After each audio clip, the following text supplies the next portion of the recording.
Bonjour, bienvenue sur ce live Instagram.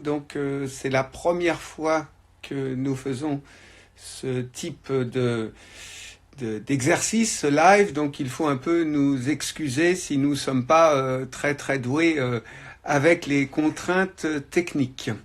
Je suis... je vous demande 30 secondes parce qu'on nous demande de connecter. Voilà. Je suis. Les Cigognes de l'Espoir est donc une association d'aide aux personnes. Bonjour Vladimiro qui vient Bonjour de Philippe. nous rejoindre. Donc, nous sommes une association d'aide aux personnes infertiles qui existe depuis 9 ans. Nous sommes donc de taille nationale avec plusieurs milliers d'adhérents et nous avons déjà fait naître, ou aidé à faire naître plutôt, plus de 5000 bébés et souvent pour des personnes qui n'arrivaient pas du tout à avoir d'enfants. On peut retrouver bien sûr toutes nos activités sur notre site internet. Je vais le résumer parce que sinon ça va prendre trop de temps. Donc www.lescigognesdelespoir.com. Et parmi ces activités, nous aidons beaucoup les personnes qui veulent recourir au don d'ovocytes. Alors on sait que le don d'ovocytes, ce n'est pas facile. C'est un vrai parcours du combattant. Il y a les contraintes légales en France, le manque de donneuses, les délais d'attente.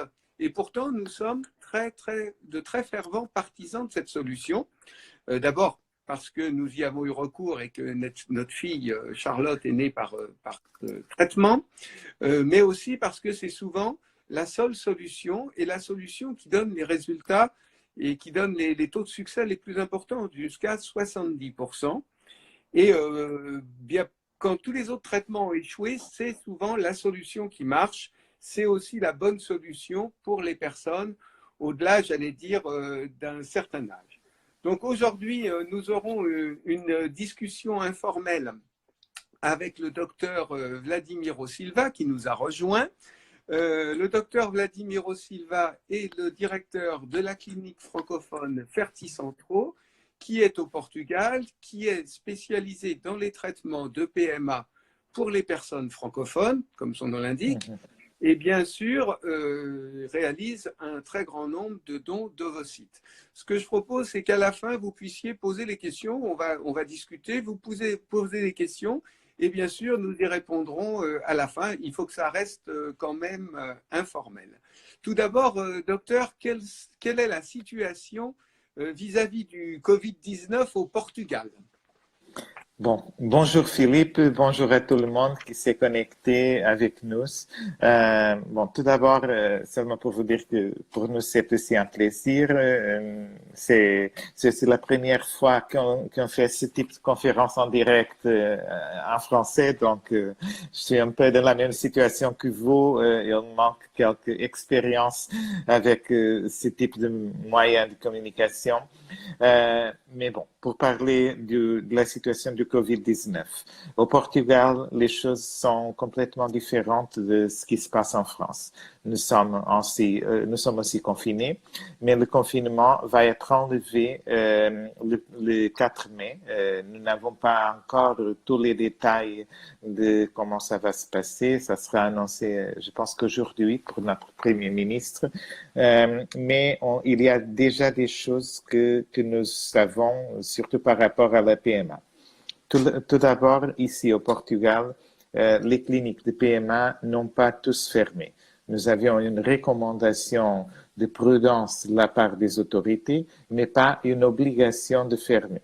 Donc, nous avons resté notre activité avec seulement des traitements plus urgents, avec des choses qu'on pourrait faire parce qu'on avait déjà beaucoup de donneuses en stimulation quand tout ça est arrivé et beaucoup de monde, surtout les patientes internationales, notamment les Français, ont été empêchés de voyager pour faire ces traitements.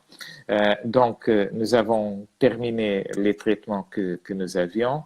Nous avons resté avec les traitements plus urgents, des femmes plus âgées, des personnes que par des raisons spécifiques, devraient absolument faire le traitement dans la période du confinement. Et maintenant, le lundi, les autorités portugaises ont dit officiellement que maintenant, c'est le moment d'ouvrir la PMA à nouveau, de reprendre l'activité de PMA. Donc, les cliniques sont ouvertes à nouveau. Nous n'avons pas fermé, mais nous avons petit à petit repris notre activité normale. Et surtout, dans cette période de confinement, nous étions toujours en contact avec les patientes pour organiser chaque dossier médical individuellement. Maintenant, je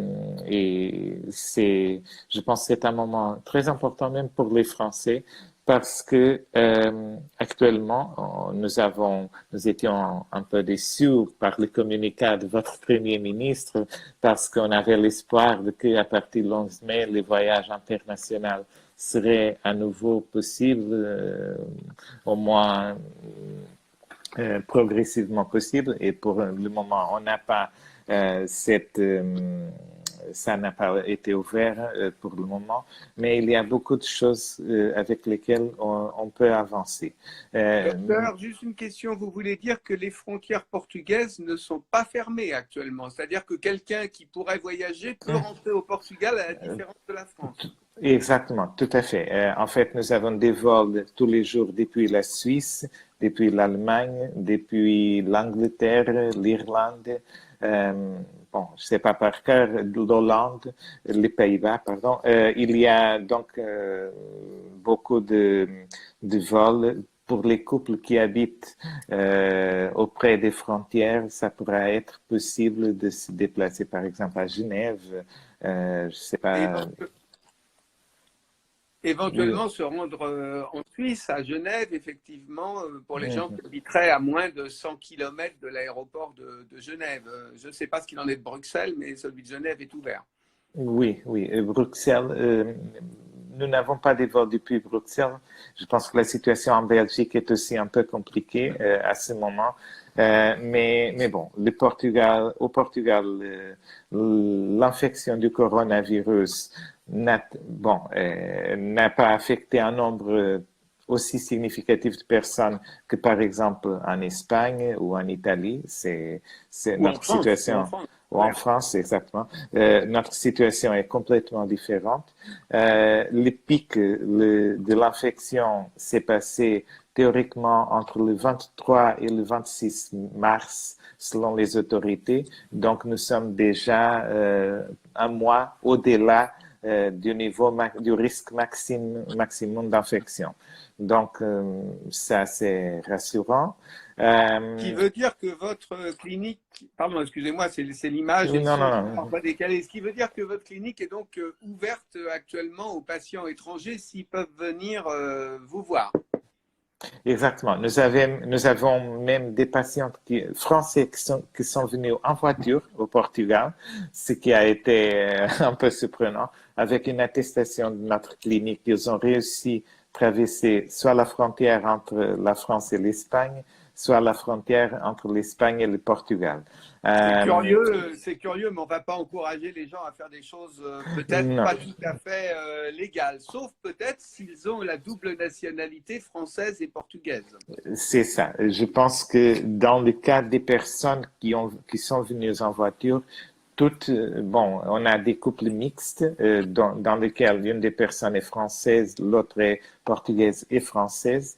Je pense que dans aucun des cas, les personnes étaient les deux étrangères. Mais nous avons des cas de personnes qui sont venues en voiture depuis la France et la Suisse aussi. Alors, c'est bien de l'avoir ouvert la clinique, donc d'être ouvert aux étrangers, mais alors parce que c'est une question qui va revenir, quelles sont les mesures que vous avez prises dans la clinique pour la sécurité des patients vis-à-vis du Covid-19? Ça, c'est très, très important, vous le savez. Bon, exactement. Bon, tout d'abord, il faut expliquer que le Covid-19, bien sûr, est une maladie sérieuses, mais selon et surtout, elle est une maladie récente. Et donc, on ne sait pas tout sur cette maladie. Ça a commencé au mois de janvier, en gros. Et donc, 4 mois sont passés. Dans la médecine, 4 mois, c'est rien. De toute façon, ce qu'on sait maintenant, c'est que cette maladie n'est pas, apparemment, le virus, le COVID, pour pouvoir entrer dans une cellule, il a besoin d'un récepteur qui s'appelle le récepteur de l'enzyme de conversion de l'angiotensine. Et ça existe. Il y a une forte expression de cet récepteur au niveau pulmonaire, mais pas au niveau des spermatozoïdes, des ovocytes et des embryons.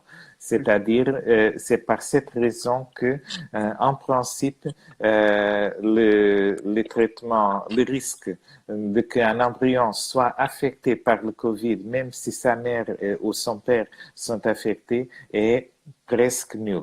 Par ailleurs, donc jusqu'à ce moment, selon ce qui a été démontré au laboratoire.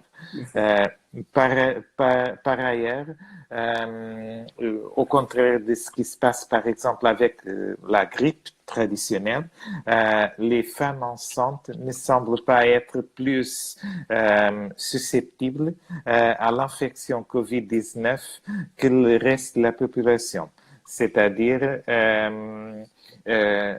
jusqu'à ce moment, toutes les études, il n'y a pas beaucoup d'études, ok, mais toutes les études qui ont été faites semblent indiquer que cette maladie n'est pas un risque pour la grossesse. C'est-à-dire, bien sûr, toute maladie pendant la grossesse aura un certain degré de risque, mais c'est pas comme par exemple l'infection par le virus Zika qui était très associé à des malformations et donc le COVID-19, il y a beaucoup de femmes enceintes qui ont eu l'infection et qui n'ont pas transmis, qui n'ont pas des complications.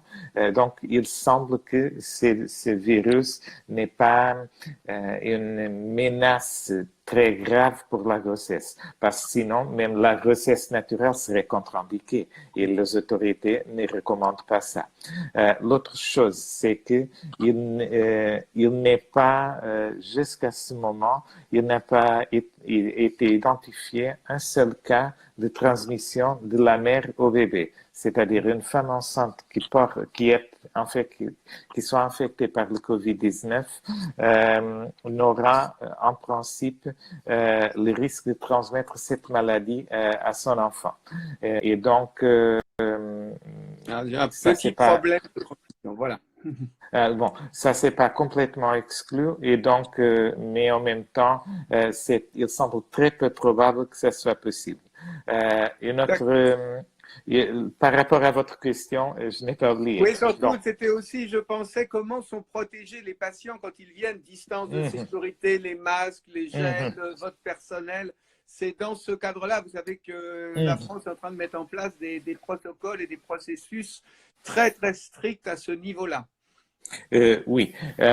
Alors, tout d'abord, tout le monde devrait prendre des masques. Les masques sont plus pour protéger les autres que pour nous protéger à nous-mêmes. Ça est déjà éprouvé. Mais si tout le monde utilise les masques, tout le monde sera en principe protégé. Nous avons de l'alcool un peu partout dans la clinique. Avant d'entrer dans nos installations de la clinique, il y a une évaluation préalable. Donc, avant d'entrer dans la clinique, les personnes on vérifie s'ils ont du fièvre, on les donne des masques s'ils ne l'ont pas. Donc, il y a une distance de sécurité dans la salle d'attente. Les patientes, tous les cabinets médicaux, tous les points où les patientes passent sont effacés. Désinfectés tous les jours. Désinfectés. Plusieurs fois par jour. Exactement. À chaque patiente, après chaque patiente, après chaque intervention, même la secrétaire du médecin, les chaises dans le cabinet, tout le cabinet est désinfecté avant que notre personne puisse entrer. Au niveau du laboratoire, par contre, toutes les mesures de précaution que nous utilisons par routine depuis des années,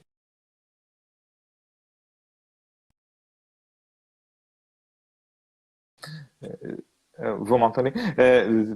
Par rapport au laboratoire, toutes les mesures de précaution que nous utilisons euh, tous les jours dans notre vie, dans notre activité laboratoriale, sont déjà très efficaces dans la prévention du COVID. Nous travaillons avec des masques depuis toujours, avec des comment Des dire, gants, des gants, des des gants. gants, Vous vous avec aidez un des peu avec gants, votre français de temps en et, temps. Ouais. et exactement, avec des gants, on lave les mains beaucoup de fois avant d'entrer au laboratoire. Nous utilisons pour désinfecter le laboratoire des produits spécifiques qui peuvent être, qui peuvent désinfecter le laboratoire sans déranger les embryons et les ovocytes, etc. Et donc, toutes les cliniques de PMA du monde devront prendre ce type de mesures. Et vos salariés, bien sûr, on est sûr qu'ils n'ont pas été atteints ou qu'ils ne sont pas atteints par le virus. Je suppose qu'il y a des tests. Exactement. Si la question, c'est maintenant ici au Portugal, euh, selon les autorités, bon, et tout ça, c'est selon les indications des autorités sanitaires officielles. Ici au Portugal, nous sommes l'un des pays européens qui a fait plus de tests. Okay? Le nombre de tests par million d'habitants, je pense que nous sommes le premier ou le deuxième. Ouais. Et donc, ça, c'est très important pour isoler les personnes qui sont affectées. Malade, bien sûr. Malades. Et par rapport, par ailleurs, les tests immunitaires, nous attendons encore les tests ELISA. Il y a beaucoup de types de tests immunitaires et le problème, c'est que il y a certains types de tests immunitaires qui donnent beaucoup de faux négatifs, De faux négatifs. Ouais. ce qui est très dangereux. Et donc, nous préférons de travailler à chaque fois que quelqu'un a des symptômes, on fait le test PCR, le test le test plus Nasal, celui qui efficace. permet de savoir si on est infecté Exactement. ou pas. Voilà. Exactement. Et si, mais notre intention, c'est qu'à partir du moment où les tests immunitaires qui ont une spécificité et une sensibilité supérieure, On pourrait les ce faire. sont les tests ELISA, tout le monde, tous nos salariés le feront. En principe, ça sera début prochaine semaine. D'accord. Et les patients, vous allez les tester? C'est une obligation ou pas? Ou c'est une question? Non, D'accord. non, Donc, c'est... Allez-y, allez-y, Philippe, oui, désolé. donc, on peut supposer à plus de 100 km, ça devrait être revu le 2 juin. À mon avis, je n'ai pas d'informations des ministères, mais j'imagine que la liberté de circulation dans l'Union européenne est garantie par le traité de Maastricht et tous les traités internationaux et que les frontières de l'Union ne devraient pas rester fermées longtemps parce que je pense que ça entraînera une catastrophe économique, d'autant plus, comme on vient de le dire, certains pays ont commencé à réouvrir leurs frontières. La Suisse, qui même si elle n'est pas dans l'Union, est liée à Schengen. Le Portugal est ouvert. La Tchéquie nous a informé que sous certaines conditions, il était possible désormais de se rendre en Tchéquie et les Tchèques ont le droit de voyager. Donc je pense que pour la France, on peut imaginer que les patients vont pouvoir revenir vers les cliniques, disons pour l'été, en juillet, sans doute peut-être avec des restrictions, mais en tout cas, septembre devrait voir un retour à la normale pour les voyages, au moins dans l'Union européenne, pas en dehors de l'Union. Et donc, je pense que les gens vont pouvoir à nouveau se rendre dans des pays comme le Portugal, la Tchéquie, l'Espagne, etc. Je pense que cette ouverture des frontières va provoquer, je l'imagine, un afflux de demandes vers les cliniques. D'autant plus que actuellement, tous les centres de PMA en France sont à l'arrêt, complètement à l'arrêt, et qu'il faudra sans doute pas mal de temps pour résorber le retard. Et je pense encore plus particulièrement aux dons d'ovocytes, où déjà en France, les délais sont énormes, courant des fois sur plusieurs années. Je ne pense pas que ça va s'arranger avec la crise du Covid-19. Si les gens sont éventuellement intéressés pour un traitement à l'étranger, donc à l'été, voire à l'automne, qu'est-ce que vous conseillez? Vous conseillez de prendre déjà contact avec la clinique? Quelles sont les démarches? Combien de temps ça peut prendre?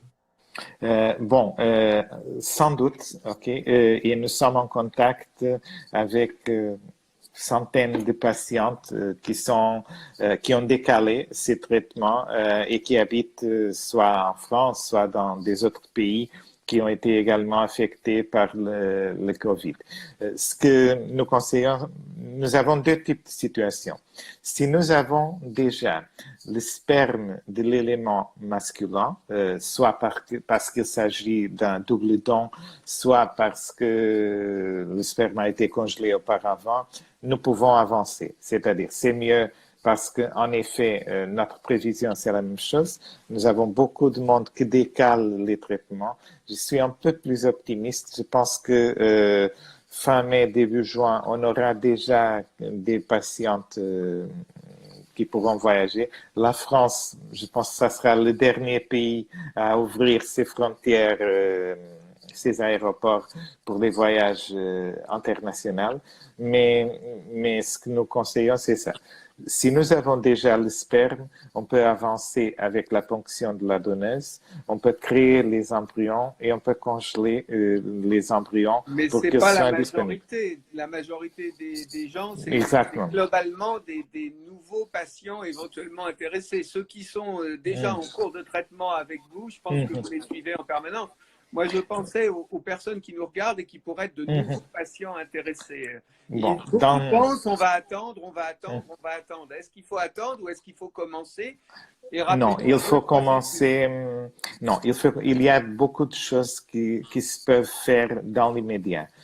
C'est-à-dire, c'est possible parce que et nous sommes en contact avec beaucoup de patientes françaises, même tous les jours. Même j'étais juste au téléphone avec une personne avant de cet appel. Donc, il y a des médecins qui sont déjà au travail pour faire les analyses obligatoires. Il y a des cas dont il est nécessaire soit de faire des examens obligatoires, des analyses obligatoires, et soit de commencer à prendre des médicaments pour préparer les traitements. Parce que parfois, seulement par des raisons biologiques autres que le Covid, rien à voir avec le Covid, c'est nécessaire de préparer le traitement soit avec des médicaments, soit avec des échographies, des IRM, ce genre de choses. Et donc, et surtout, je recommande toujours la prise de la pilule. Pourquoi? Parce que comme ça, on aura un contrôle logistique sur le procès. C'est-à-dire, à partir du moment où les voyages seront possibles, c'est pas les patients ne se déplaceront pas le jour suivant. C'est-à-dire, il faut trouver un voyage, il faut préparer sa vie, son activité professionnelle, personnelle, etc., pour tout préparer. On sait que par des raisons biologiques, il faut attendre environ 20-21 jours dans les cas de traitement avec don d'ovocytes. Donc, dans ce cas, si la patiente est déjà sous la pilule, elle peut commencer immédiatement ou elle peut commencer à organiser son traitement en fonction de la date de son voyage. Parce que si la patiente n'est pas sur la pilule, il faut attendre les règles et en fonction des règles, faire la programmation du traitement. Donc, c'est juste, par cette raison, je pense qu'il faut avoir tout préparé au niveau des tests obligatoires, au niveau des médicaments, au niveau des prises de sang. Ce qui veut dire que l'ensemble du processus prend quand même un certain temps, parce que là, on parle du traitement médical, mais je suppose qu'avant, il faut prendre contact avec la clinique, il y a sans doute des coordinatrices, il faut échanger, il y a sans doute des contrats, des problèmes de choix de donneuses, des obligations légales. Enfin, l'ensemble du processus prend combien de temps et vous pouvez un petit peu le décrire en quelques mots pour que les gens sachent combien de temps à l'avance, parce que comme vous dites, c'est pas le jour où on va rouvrir les frontières qui vont se précipiter dans les avions, qui vont avoir de la place et que vous aurez de la place. Exactement, non. Et surtout, et j'ai oublié de dire une chose, il faut aussi garder la donneuse parce que basé dans les caractéristiques physiques de chaque personne, Trouver la donneuse, c'est ça. trouver la donneuse donneuse adéquate pour la bonne personne. Exactement. Et assurer que la donneuse est disponible pour faire le traitement dans les dates prévues. Bon, combien de temps? Habituellement, par des raisons biologiques, rien à voir avec la COVID, avec le Covid, on parle de 1 mois et demi, 2 mois. Simplement pour attendre les règles, faire les tests nécessaires, créer les embryons. Nous recommandons beaucoup de fois le traitement de voyage parce qu'il y a deux possibilités. Soit que le mari se déplace pour laisser un échantillon de son sperme congelé, soit, et comme ça, on fera la ponction de la donneuse, nous avons moins d'incertitude parce que si la donneuse n'est pas disponible par quelque raison, si la donneuse se trompe avec les médicaments, si elle nous donne un nombre suffisant d'ovocytes de bonne qualité, on a encore le temps de recourir à une nouvelle donneuse. C'est une sorte de sécurité de le faire en 2 voyages, mais ça impose un coût de voyage supplémentaire. Exactement. Le deuxième voyage pourra être fait directement pour le transfert embryonnaire. L'alternative, et je pense que après le confinement, ça va être l'alternative préférentielle, serait que les patientes viennent et se préparent pour passer une semaine sur place. Une semaine, ce qui est d'ailleurs prévu, on en parlera peut-être dans les forfaits que vous proposez. Mais si on dit qu'il faut 2 mois pour la partie, disons, purement médicale, pour la partie, disons, administrative, contact avec la clinique, je suppose que vous demandez à avoir des examens pour qu'ils soient examinés par les médecins. Ensuite, il y a le choix de la donneuse, effectivement, la signature du contrat. Il faut rajouter combien de temps supplémentaire? 1 mois, 2 mois? Non, sincèrement, Philippe, 1 mois et demi à 2 mois au total. C'est-à-dire, pour quelqu'un qui nous contacte aujourd'hui, c'est le 30 avril, le traitement serait en principe possible fin juin, début juillet. Okay? À condition que les frontières soient ouvertes. Exactement, c'est ça. Sinon, vous risquez d'avoir beaucoup d'appels. Non, c'est ça. Mais vous voyez ce que je veux dire. Je pense que même, voilà, maintenant, l'11 mai, on sait que ça va pas être ouvert dans les médias. Mais je pense que d'ici à juillet, peut-être que les choses changent, peut-être que les voyages sont possibles, même à partir de la Suisse, du Luxembourg, de l'Allemagne, enfin des pays à côté de la France. Parce que peut-être qu'ils vont rouvrir. Il y a aussi le cas où les frontières vont être réouvertes, mais où les compagnies aériennes ne vont pas mettre des vols en place tout de suite, ou très peu de vols, et il y aura très peu de possibilités d'avoir des billets, parce qu'on sait aussi qu'il existe une très grande communauté portugaise en France qui veut bien sûr aussi retourner au Portugal l'été. Donc certains seront peut-être obligés d'aller en voiture. Oui, exactement. Et comme je vous disais, même pendant le mois de mars et le mois d'avril, nous avons des patientes qui sont déplacées en voiture avec une attestation de notre clinique. Docteur, je vois une question qui est intéressante qui s'affiche. On peut déjà anticiper sur les examens en France et les prises de sang. J'imagine que oui, vous envoyez la liste des examens. On va répondre à Valérie, si vous voulez bien. Oui, Valérie, nous envoyons toujours aux patients la liste d'examens nécessaires. Vous pouvez contacter avec votre médecin traitant, il va vous aider dans ce procès. Vous pouvez le faire en France, ça sera gratuit. Et donc, vous pouvez l'avoir tout préparé pour qu'à partir du moment où les frontières sont ouvertes, vous pouvez démarrer votre traitement. Voilà, donc on va pouvoir reprendre. Quand une question apparaît, je vous arrête. Je suis désolé, je n'ai pas l'habitude de ces lives. Donc, disons 2 mois. comme va y avoir sans doute beaucoup de monde dès que les frontières vont se rouvrir, il est peut-être utile pour les gens qui seraient intéressés de prévoir assez tôt, non, les rendez-vous, parce que, admettons qu'on puisse voyager en juillet, vous n'allez pas pouvoir absorber des centaines de patients en juillet, d'autant plus que moi je connais votre clinique, hein, vous êtes partenaire avec nous depuis de nombreuses années, c'est pas une usine à bébé, ça reste, j'allais dire, à taille humaine et artisanale. Vous n'allez pas traiter 300 patients ou 400 dans la semaine, vous n'avez pas cette capacité-là. Non, Et c'est grâce à ça aussi peut-être que vous avez de très bons résultats, c'est qu'il y a vraiment un traitement très très humain, quoi, mais très personnalisé.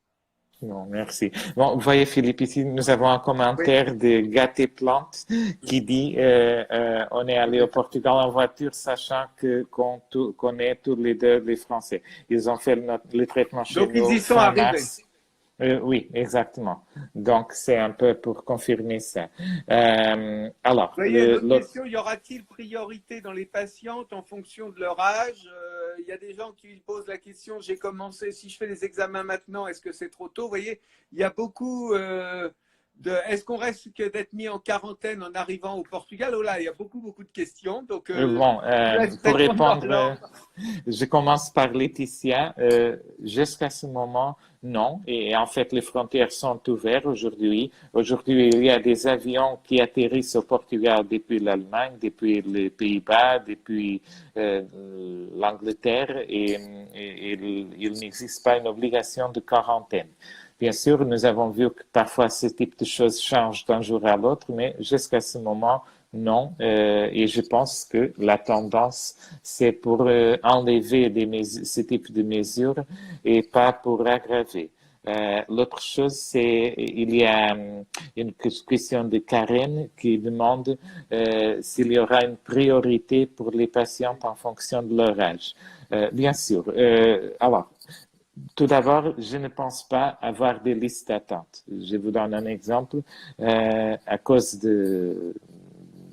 du confinement, nous avons, au début mai, nous avons 145 donneuses qui sont prêtes à commencer, qui ont tous les tests au jour, qui sont d'accord pour commencer à partir du moment où les patientes... ça permet de recevoir 145 patients. Je dis bien parce que c'est bien chez vous, une c'est donneuse, une receveuse. Il n'y a pas de partage de recettes. Exactement. Et donc, habituellement, nous n'avons 145 patientes par mois. Loin de ça. OK? Et donc, Oui, vous ne traitez pas 145 patients par mois. non, non, non. on est d'accord.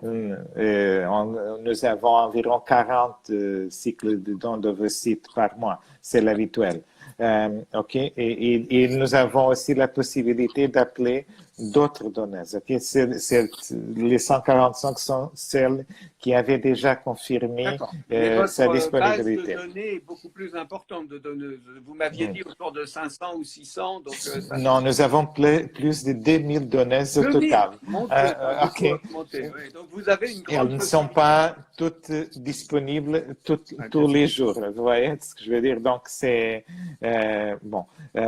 Que vous parliez de 2000 donneuses, c'est aussi une question importante parce qu'on nous la pose souvent de tout type ethnique, parce que vous savez que la France est un pays multiculturel, donc on a des types ethniques très différents et beaucoup de cliniques n'ont que des types caucasiens. Vous avez tous les types ethniques. Oui. Pas les Esquimaux, je pense, oui.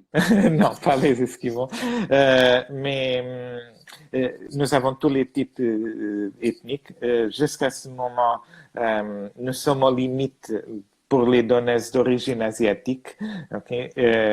C'est le seul groupe ethnique pour lequel on n'a pas beaucoup de donneuses, mais pour le reste, nous n'avons pas de difficultés. Donc, seulement pour éclaircir, je pense qu'on n'aura pas de liste d'attente et pas de difficultés. Bien sûr, donc pour tout le monde, on essaiera de le faire aussitôt que possible et en fonction de la disponibilité de date et de ce qui est justifié en termes médicaux. Donc, par cette raison, je ne prévois pas des difficultés à ce niveau. Il y a une question d'Anne-Laure qui demande, j'ai pensé démarrer mon traitement fin mai, c'est trop tôt selon vous? C'est pas trop tôt. Ma question, c'est les voyages. Je pense qu'en voiture, avec une attestation de notre clinique, ça sera possible. Ok, je n'ai pas, comme il y a quelqu'un qui a dit ici, ça a déjà été fait Ça fonctionne une et fois, donc oui. exactement, plusieurs fois, pas seulement une fois. Donc, je pensais que c'était des gens d'origine portugaise, mais apparemment, les deux sont français. Donc, en voiture, je pense que ça serait possible. Par avion, j'ai des doutes. Mais la traversée de l'Espagne, il faut que les personnes se renseignent aussi sur la possibilité de traverser l'Espagne sans document particulier, hein, bien sûr. Il faut prendre des informations. Oui. Oui, parce que nous avons aussi des patientes espagnoles qui se déplacent vers le Portugal et Curieux. pour ça, il faut avoir une attestation de notre part autorisant en expliquant que c'est un traitement médical et qui se passera entre le jour X et le jour X et donc c'est comme En ça. parlant tout à l'heure de priorité, est-ce que les personnes qui réservent un traitement, je ne sais pas, maintenant, dans les semaines à venir, seront prioritaires au moment du déconfinement, enfin au moment où les gens vont pouvoir voyager par rapport à celles qui s'y prendront au moment où elles pourront seulement voyager? Bien sûr, et c'est pour ça que nous parlons beaucoup de fois de la réserve des données, parce que si nous avons la possibilité de réserver une donneuse, cette donneuse sera enlevée de la liste de données disponible et cette donneuse sera quelqu'un qui aurait déjà confirmé sa disponibilité pour faire le traitement pour ce couple, pour cette femme, quel que soit. Et comme ça, c'est un traitement qui pourra commencer à partir du moment où la receveuse est préparée. En fonction des dates de la receveuse, soit en deux voyages, soit dans un seul voyage, c'est une question à voir. Et donc, c'est pour ça que je conseille tout le monde à réserver des données parce que ça nous permet d'un côté de nous organiser, même avec les données, parce que les données, elles demandent aussi quand est-ce que je ferai le procès parce que sa propre vie, beaucoup de nos données études à l'université est fermée, elles se déplaceront à Coimbra seul exprès pour faire le don. Donc, il y a des sujets logistiques aussi du côté de la donneuse, mais et donc c'est par cette raison que c'est plus facile à organiser si nous avons les choses déjà prévues. Bien sûr, s'il y a quelqu'un qui prend la décision le jour du déconfinement, on trouvera une solution, bien sûr. Mais ça sera peut-être moins facile, sachant que vous traitez 40 personnes par mois et pas 4000. Oui, c'est l'habituel, exactement. Maintenant, nous sommes Même dans si une vous pouvez époque augmenter un spéciale. peu vos capacités en cas de besoin. Juste un petit point technique, il y a des personnes qui ont une connexion qui fait qu'elles ne peuvent pas bien suivre parce que ça coupe. Et elles me demandent s'ils pourront revoir le live après, éventuellement. Moi, je ne suis pas spécialiste d'Instagram. Est-ce que oui, après, on peut le revoir? Et est-ce qu'on peut Oui, éventuellement le capter et le diffuser sur Facebook ou sur d'autres supports?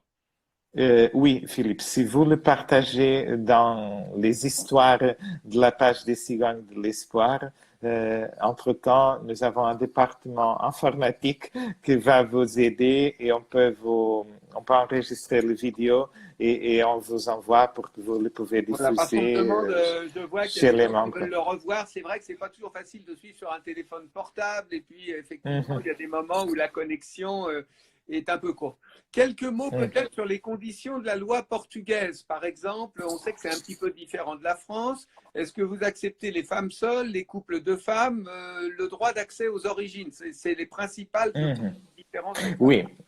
exactement. La différence du Portugal face aux autres destination de la PMA, c'est que ici les donneurs ne sont pas anonymes dans le sens où l'enfant a le droit d'accès aux origines. C'est-à-dire, les donneurs sont anonymes, mais à partir des 18 ans, l'enfant né d'une PMA avec don d'ovocytes ou don de sperme et ou don de sperme, parce que le double don est aussi autorisé ici, ont le droit d'accès aux origines. Ça est une garantie de l'État portugais. Ça signifie que même si une clinique ferme, l'accès aux origines sera toujours garanti pendant 75 ans. Et en même temps, les donneurs et les donneuses n'ont aucun droit concernant l'enfant et ils n'auront aucun droit par rapport à l'enlèvement de l'anonymat. C'est-à-dire, les donneuses ne savent pas si ce sont dons à donner liés à une grossesse ou pas. Et donc, il n'y a que l'enfant qui pourra contacter.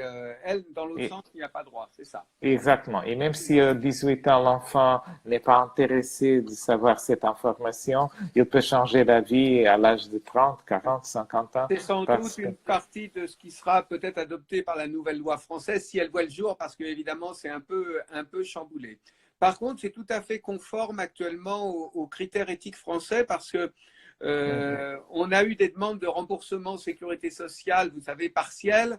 On a aidé les gens et la Sécu avait au début dit ah oui mais c'est pas anonyme, et quand on leur a amené les explications données par le gouvernement portugais, enfin je sais pas comment on peut dire, les services de reproduction médicale assistée au Portugal, ils ont effectivement reconnu que c'était anonyme et c'était que l'enfant qui avait droit d'accès aux origines. Donc ça reste bien un don anonyme. Donc à ce niveau-là, les personnes qui ont demandé le remboursement ont pu obtenir, on parle bien d'un remboursement partiel, ont pu obtenir ce remboursement partiel de la sécurité sociale. Vous avez vu qu'il y a le taux, on vous demande les taux de réussite pour les FIV ICSI. Alors je ne sais pas si c'est FIV avec don ou sans don, mais je vous laisse donner les réponses du taux de réussite avec don et sans don, bien sûr.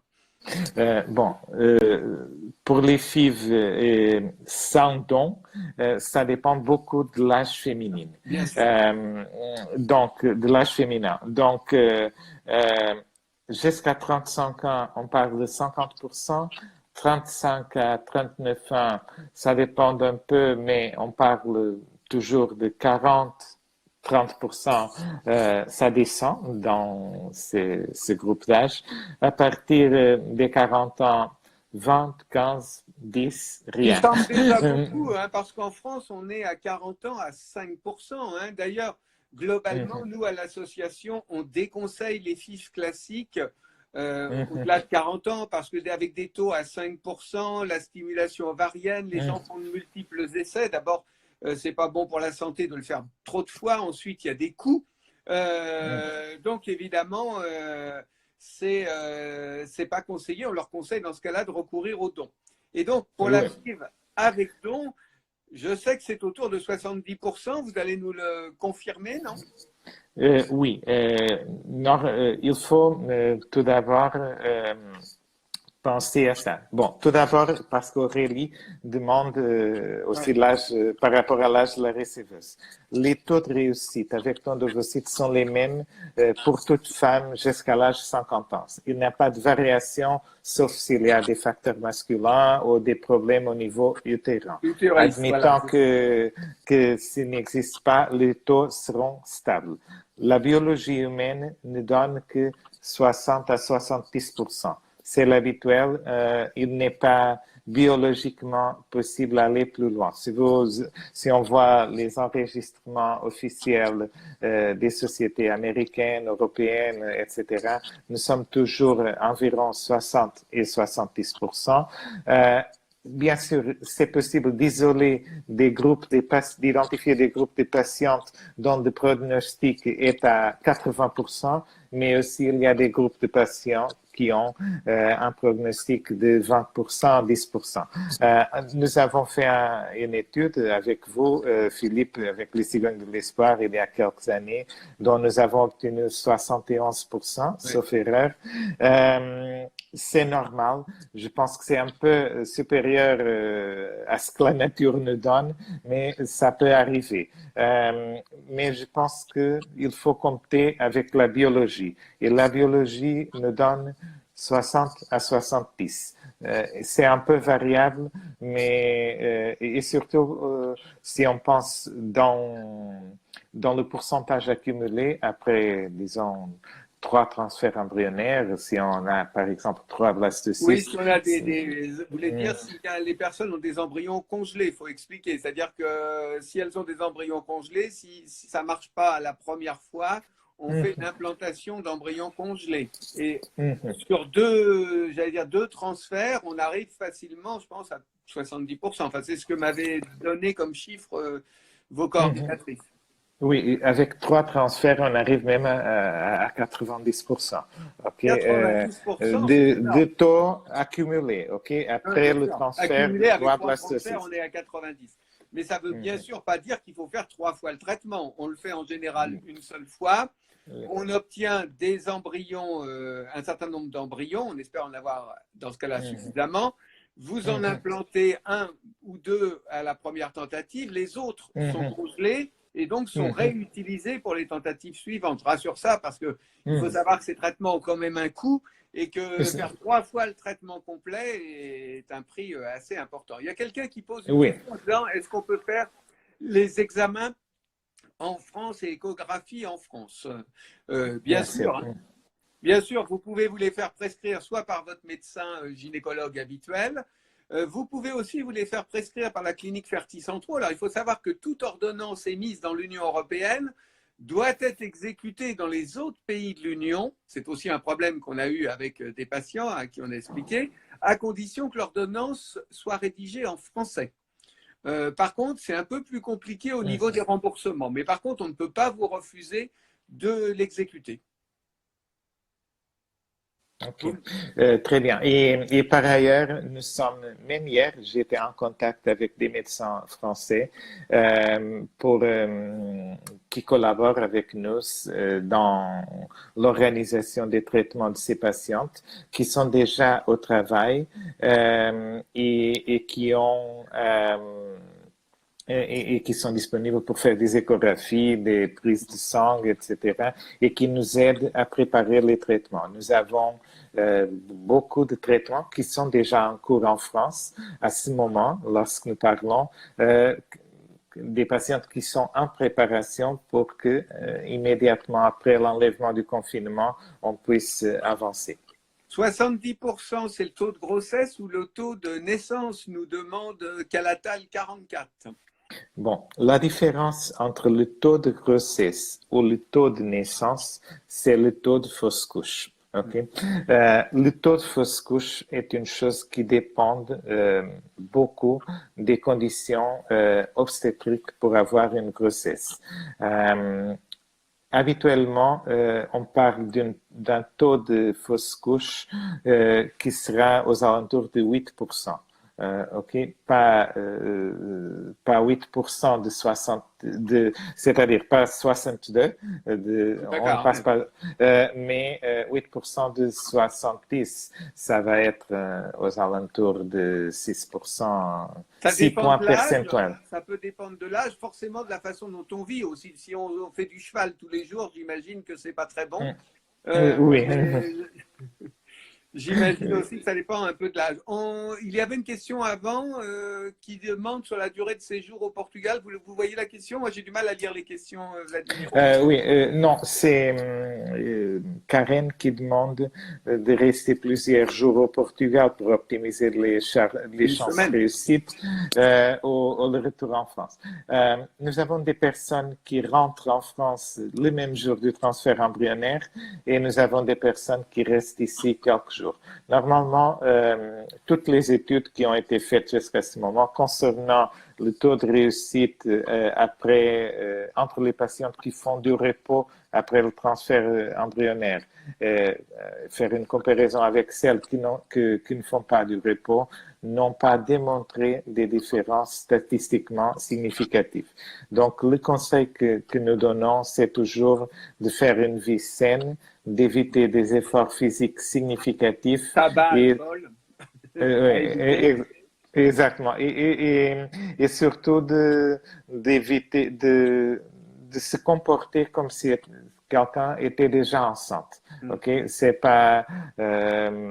Donc, c'est pas obligatoire de rester ici un certain nombre de jours. Il faut surtout faire les choses d'une façon tranquille, calme, évitant des efforts physiques significatifs, mais c'est pas obligatoire de rester au lit. Non, Voilà. bien sûr, bien sûr. Il faut se comporter normalement et avoir une vie saine.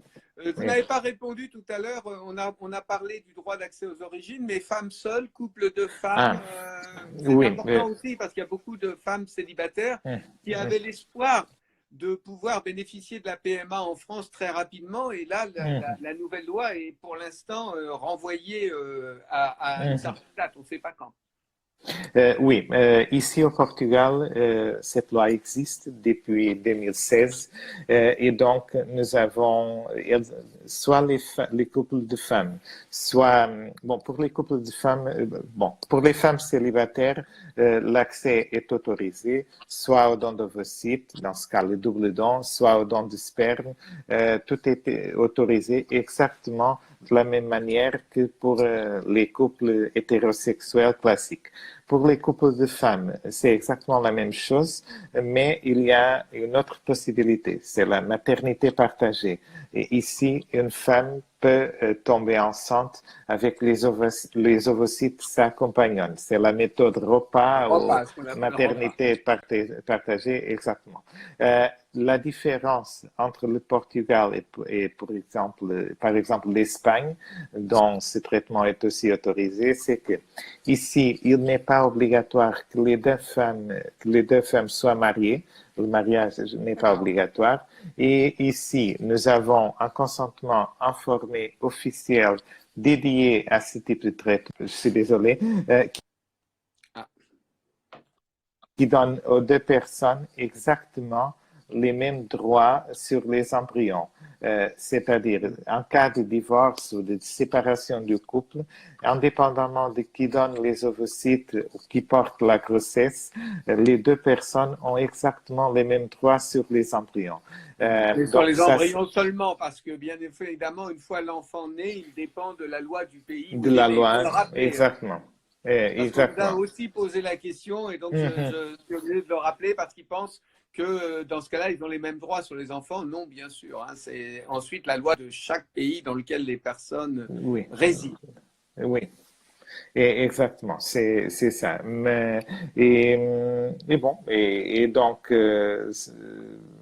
en bref, j'allais dire quelque chose plus. J'ai évidemment forcément une question que les gens se posent. Ça n'est pas gratuit, hein, bien sûr. Il y a un prix pour ces traitements. Bien sûr, l'association a négocié pour ses membres des tarifs préférentiels. Nous avons même mis en place pour eux, avec vous, des forfaits tout compris.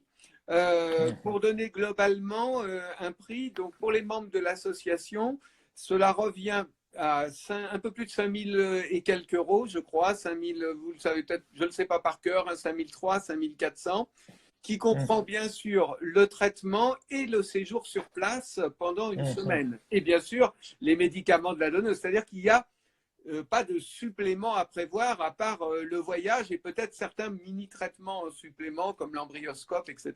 Mais globalement, il n'y a pas de mauvaise surprise. C'est autour de 5 000 euros pour les membres de l'association. Et ça leur amène une réduction de 700 ou 800 euros, quelque chose comme ça. Vous confirmez bien tout ça? Oui, oui, et pas seulement ça, parce que, c'est-à-dire, bien sûr, les tarifs sont beaucoup réduits pour les membres de l'association. Je peux vous dire, nous avons beaucoup d'autres protocoles un peu partout le monde, et le protocole avec les cigognes de l'espoir, à mon avis, c'est le meilleur protocole que nous avons, le meilleur pour les patientes. Exactement. Mais aussi pour... Mais n'oubliez pas qu'on vous envoie quand même beaucoup, beaucoup de monde. Oui, oui, je le sais. Non, et aussi une autre chose, c'est les garanties associées, parce que c'est très important aussi de dire, de rassurer les patientes que dans ce protocole, nous garantissons un minimum de 6 ovocytes disponibles. Qu'est-ce que ça veut dire? Dans le cas Oui, où la précisez bien donneuse ovocyte parce que les gens, des fois, entendent embryon. Ça n'est pas la même chose. ou- C'est ovocyte. Oui, mais nous avons aussi des garanties d'embryon. Donc, par rapport aux ovocytes, 6 ovocytes minimum, ça signifie que si la donneuse n'a pas 6 ovocytes, les couples auront le droit à une autre tentative sans coût additionnel. OK? D'accord. Ça, c'est une garantie de notre clinique. L'autre chose, c'est que si nous avons un double don, minimum de 2 blastocystes garantis. La même chose, si nous n'avons pas les 2 blastocystes, le couple ou la femme seule aura le droit à une nouvelle tentative sans coût additionnel. Si pour un traitement avec don d'ovocytes et le sperme du conjoint, en principe, la garantie de 2 blastocystes s'applique aussi, sauf s'il y a un facteur masculin Et très oui, parce qu'il y a clair. le problème des facteurs masculins et Mm, du sperme masculin qui est parfois, qui joue, bien mm, sûr. Il ne faut pas oublier qu'on est deux quand on fait un mm, enfant, c'est les deux gamètes qui se rencontrent. Exactement. Donc, et ça, c'est toujours garanti. Donc, nous assurons aussi 2 embryons.